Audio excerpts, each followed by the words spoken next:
ఇంకోటి అనుకుంటారనుకోవడానికి కాదు. వాళ్ళు చెప్పినట్లు పార్టీలకు అతీతంగా నాతో ఉన్న వ్యక్తులు ఉన్నారు.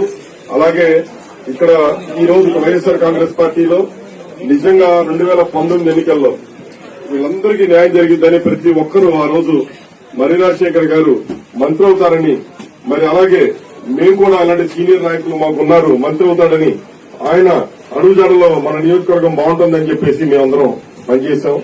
పనిచేసిన క్రమంలో మాకు కుటుంబ సభ్యులుగా ఆప్తులుగా తయారై మొత్తం అందరం కూడా ఈ రోజు నాతో సన్నిహిత సంబంధంగా తయారవడమే ఒకటే కొత్తగా అనేది లేదు అసలు. ఎందుకంటే గత 4 తరాలుగా 3 తరాలుగా అనుబంధంగా ఉన్న ఇక్కడ అన్ని కుల మతాలకు అతీతంగా అందరం వరుసలు పెట్టుకుని పిలుచుకుంటా ఉంటాం. అందరం ఒకళ్ళింటో ఒకళ్ళు భోంచేస్తా ఉంటాం. ఎటువంటి పరిస్థితుల్లో ఏదో ఊరికే కాదన్నా ఖచ్చితంగా నా మనస్ఫూర్తిగా నేను చెప్తున్నాను.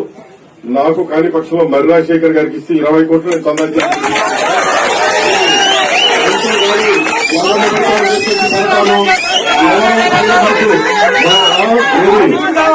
పైన సీఎం ఆఫీస్ కి పిలిచి ఎవరో 2-3 చెబితే వినడానికి అంత భయపడడానికి కాదు. నియోజకవర్గం ఈసారి ప్రతి ఒక్క కార్యకర్తని బాగా చూసుకోవాలి, బాగుండాలి. మన కార్యకర్తలు రాయటమే తప్ప తెలుగుదేశం అనేది కేసులు పెట్టింది చూపించండి. ఈ 5 సంవత్సరాల్లో ఒక్కరు ఓపెన్ గా చెప్తున్నా. మరి మా వైస్ చైర్మన్ గారు కొలిశెట్టి శ్రీనివాసరావు గారు అందరూ 6.5 కోట్ల పని తీసుకొని 3 కోట్లు ఇచ్చి 2.5 కోట్లు కొట్టి ఈ రోజు పోయి గుంటూరులో కూర్చుంది. కాదని ఆయన ద్వారా అడగండి. నాకు 6.5 కోట్లు ఇవ్వాలి.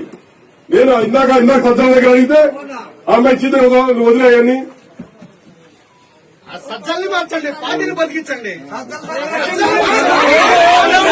ఎమ్మెల్యేలు మాకొద్దు.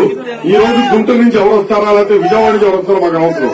చిలకలూరుపేట వ్యక్తిగా ఇక్కడ నేను ఉన్నానా లేదా అనే దానికన్నా చిలకలూరుపేట వ్యక్తిని, నిజమైన వ్యక్తి, కరెక్ట్ అయిన వ్యక్తిని పెట్టండి. నిన్న చిలకలూరుపేట వ్యక్తిని ఇచ్చారు.